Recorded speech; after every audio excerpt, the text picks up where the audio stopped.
بسم اللہ الرحمن الرحیم۔ السلام علیکم ورحمۃ اللہ وبرکاتہ۔ کسی مسلمان کو جہنمی کہنا کیسا ہے؟ کیا کوئی شخص کسی دوسرے مسلمان کو جہنمی کہہ سکتا ہے؟ اس حوالے سے سب سے پہلے ہم مرزا محمد علی انجینئر صاحب کا موقف جان لیتے ہیں کہ اس حوالے سے مرزا صاحب کیا کہتے ہیں۔ اس کے بعد ہم انشاءاللہ اللہ تعالیٰ کے فضل و کرم سے قرآن و سنت کے دلائل سے اس کی وضاحت کریں گے۔ میں نے اپنی زندگی میں جو سب سے بڑی بات شاید میں کبھی بھی نہ سیکھ سکتا کسی سے، ان سے میں نے یہ بات سیکھی ہے کہ جو اللہ رسول آخرت ختم نبوت کو مان لینا، آپ دنیا کا ہر اختلاف اسے کر لیں، اسے آپ بدعتی کہہ دیں، آپ اسے جہنمی کہنا چاہتے ہیں نا یہ بھی کہہ لیں، لیکن کافر نہ کہیں۔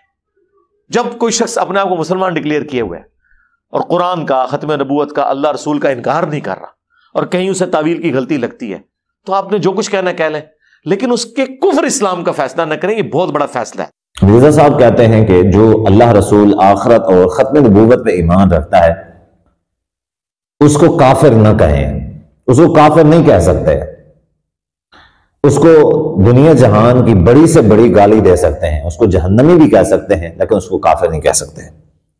اور یہ جو بات ہے یہ مولانا مرزا محمد علی انجینئر صاحب نے مولانا اسحاق صاحب سے سیکھی ہے، اور فخریہ انداز میں بتا رہے ہیں، کہتے ہیں کہ اگر میں ان سے نہ سیکھتا تو شاید یہ بات میں کہیں سے نہیں سیکھ سکتا، یہ قیمتی بات، اور بڑے ایموشنل ہو جاتے ہیں مولانا اسحاق صاحب کا نام لیتے ہو کہ یہ قیمتی بات جو ہے میں نے وہاں سے سیکھی ہے۔ آئیے حقیقت جان لیتے ہیں کہ اس کی حقیقت کیا ہے۔ کیا کسی بندے کو جہنمی کہا جا سکتا ہے؟ کہ میرے صاحب نے کہہ دیا ہے کہ کافر کہہ دیں لیکن جہنمی نہ کہیں۔ جو اللہ رسول اور آخرت پہ ایمان رکھتا ہے اس کو کافر نہ کہیں، لیکن جہنمی اگر کہنا چاہیں تو کہہ سکتے ہیں۔ سب سے پہلی بات یہ ہے کہ مسلمان اور کافر کون ہے، اس کی ہم وضاحت کر لیتے ہیں۔ دیکھیں ایمان کے جو ارکان ہیں وہ ایمان کے 6 ارکان ہیں، 6۔ آمنت باللہ و ملائکتی و کتبی و رسلی والیوم الآخر والقدر خیرہ و شرہ۔ آمنت باللہ، اللہ تعالیٰ کے پر ایمان، و ملائکتی، اللہ کے فرشتوں پر ایمان، و کتبی، آسمانی کتابوں پر ایمان، و رسلی، اللہ کے سارے رسولوں کے پر ایمان، والیوم الآخر، آخرت پہ ایمان، والقدر خیرہ و شرہ، اچھی اور بری تقدیر کے اوپر ایمان رکھنا۔ یہ 6 ارکان ہیں ایمان کے۔ جو ان 6 میں سے کسی ایک کو بھی مس کرتا ہے، کسی ایک چیز کو بھی نہیں مانتا، وہ کافر ہے۔ واضح میں رکھیں، مسئلے کو سمجھیں۔ مرزا جی کی جہالت بھی ہم واضح کرنے جا رہے ہیں، پہلے ذرا اس مسئلے کو سمجھیں۔ یہ ایمان کے جو 6 ارکان ہیں، جو ان میں سے کسی ایک کو بھی نہیں مانتا وہ کافر ہے۔ جبکہ مرزا صاحب سے 4 باتیں لے کے بیٹھے ہوئے ہیں کہ جو اللہ رسول آخرت اور ختم نبوت پہ ایمان رکھتا ہے اس کو کافر نہ کہو۔ یعنی یہ جو باقی چیزیں ہیں وہ کہاں جائیں گی؟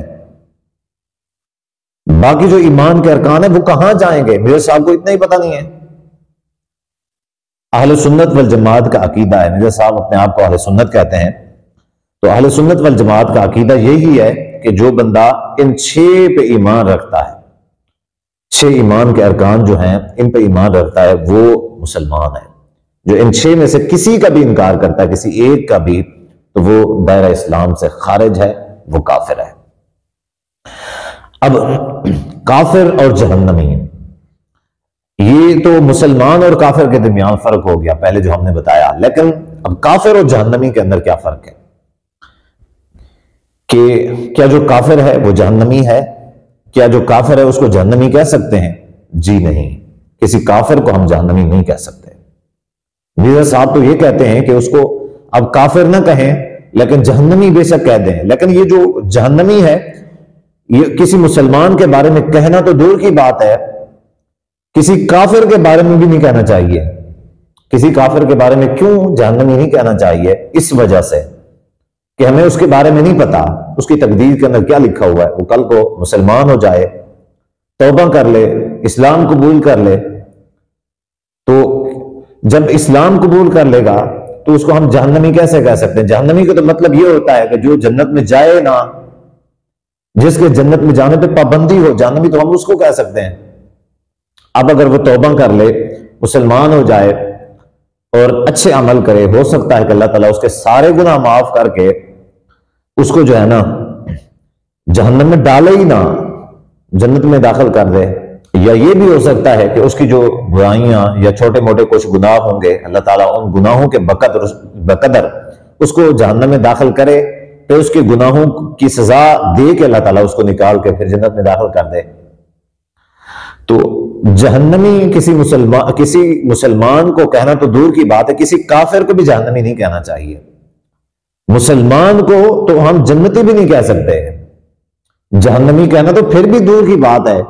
صحیح بخاری کے اندر حدیث ہے کہ نبی صلی اللہ علیہ وسلم نے فرمایا، یہ جو حدیث ہے یہ بخاری کے اندر کئی سارے مقامات پہ موجود ہے، کئی سارے مقامات پہ۔ سیدہ ام العلا انصاری صحابیہ ہیں، فرماتی ہیں کہ نبی صلی اللہ علیہ وسلم نے جب مہاجرین اور انصار کو آپس میں بھائی بھائی بنایا تو ہمارے کھاتے میں جو صحابی آئے وہ عثمان بن مظعون رضی اللہ تعالیٰ عنہ ہے، ہم نے انہیں اپنے گھر میں رکھا۔ تو فرماتی ہیں کہ کچھ دنوں کے بعد وہ بیمار ہوئے، بڑے اچھے انسان تھے، وہ بیمار ہوئے، پھر بیماری کی حالت میں ہی وہ وفات پا گئے۔ فرماتی ہیں کہ ان کو غسل دیا گیا، کفن پہنایا گیا۔ اس کے بعد نبی علیہ الصلوۃ والسلام آئے، فرماتی ہیں کہ میں وہاں پہ موجود تھی تو میں نے کہہ دیا عثمان بن مظعون رضی اللہ عنہ کے بارے میں، فشہادتی علیک قد اکرمک اللہ، میں آپ کے بارے میں گواہی دیتی ہوں کہ یقیناً اللہ تعالیٰ نے آپ کو عزت دی ہے، عزت دے دی ہے اللہ تعالیٰ نے، یعنی آپ کی جو موت ہے وہ عزت والی ہے اور آپ جو ہیں جنتی ہیں، بخشے بخشائے ہیں۔ تو نبی علیہ الصلوۃ والسلام نے ان سے سوال کیا کہ وما یدریک ان اللہ قد اکرمہ، یہ بتاؤ کہ تمہیں کیسے پتا چلا کہ یقیناً اللہ تعالیٰ نے اس کو بخش دیا، اس کو عزت والا بنا دیا ہے، تمہیں کیسے پتا چلا؟ نبی علیہ السلام نے ناراضگی کے اظہار فرمایا، اب نے فرمایا تمہیں کیسے پتا چلا ہے کہ اللہ تعالیٰ نے اس کو عزت دی ہے؟ یعنی صحابیہ نے اس کو بخشا بخشایا کہا، نبی علیہ السلام نے فرمایا کہ تمہیں کیسے پتا چلا؟ اس کے بعد نبی علیہ الصلوۃ والسلام نے اس کو سمجھایا اور آپ علیہ السلام نے فرمایا کہ واللہ ما ادری ما یفعل بی، اللہ کی قسم میں اللہ کا رسول ہوں، اللہ کا رسول ہونے کے باوجود بھی مجھے اس بات کا نہیں اندازہ کہ میرے ساتھ کیا معاملہ پیش آئے گا۔ تم تو اس کی گواہی دے رہی ہو، نبی اسلام نے جب اس کو سمجھایا تو فرماتی ہیں کہ فواللہ لا ازکی احدا بعدہ ابدا، اس کے بعد پھر کبھی میں نے کسی کے بارے میں اس طرح کی بات نہیں کہی، کسی کے بارے میں اس طرح کی بات نہیں۔ حالانکہ صحابی رسول نیک تھے، متقی تھے، سب کچھ تھے، لیکن کسی جنتی کہنا، بخشش والا کہنا، عزت یہ کہنا کہ اس کی موت اچھی آ گئی ہے، اس کے حالات کے بارے میں اللہ تعالیٰ کو پتا ہے۔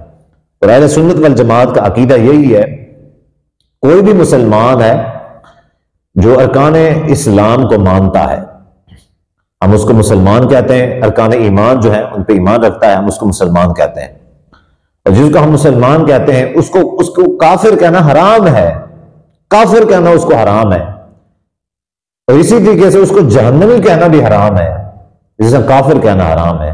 جہنمی کہنا تو اور بھی بڑی بات ہے، کافر کہنے سے بھی۔ مرزا صاحب کہتے ہیں کافر کہہ لو، کافر نہ کہنا، جہنمی کہہ دینا، حالانکہ جہنمی کہنا زیادہ بری بات ہے۔ لیکن مرزا صاحب کہتے ہیں یہ بات میں نے مولانا اسحاق صاحب سے سیکھی ہے، شاید میں کہیں سے بھی نہیں سیکھتا۔ تو افسوس ہوتا ہے مجھے وہ جو جاہل لوگ ہیں جو اس کو فالو کرتے ہیں، جو اس کو عالم دین سمجھتے ہیں، جو اس کو اسکالر سمجھتے ہیں۔ ویسے تو وہ دور چلا گیا، ابھی تو کرایہ کے بندے ہیں سوشل میڈیا کے اوپر اس کے موجود ہیں، جو اس کو دیکھنے والے، سننے والے، فالو کرنے والے جو لوگ تھے چھوڑ کے چلے گئے۔ الحمدللہ اللہ تعالیٰ نے توفیق دی، ایسے بہت سارے میں نے لوگوں کو دیکھا ہے جو توبہ طائب ہو گئے، اس بدبخت کے اوپر لعنت بھیج کے دوبارہ سے جو ہے نا اہل سنت والجماعت کے اندر داخل ہو گئے ہیں۔ اللہ تعالیٰ ان بھائیوں کی توبہ کو قبول فرمائے، ہم سب کو معاف فرمائے۔ السلام علیکم ورحمۃ اللہ وبرکاتہ۔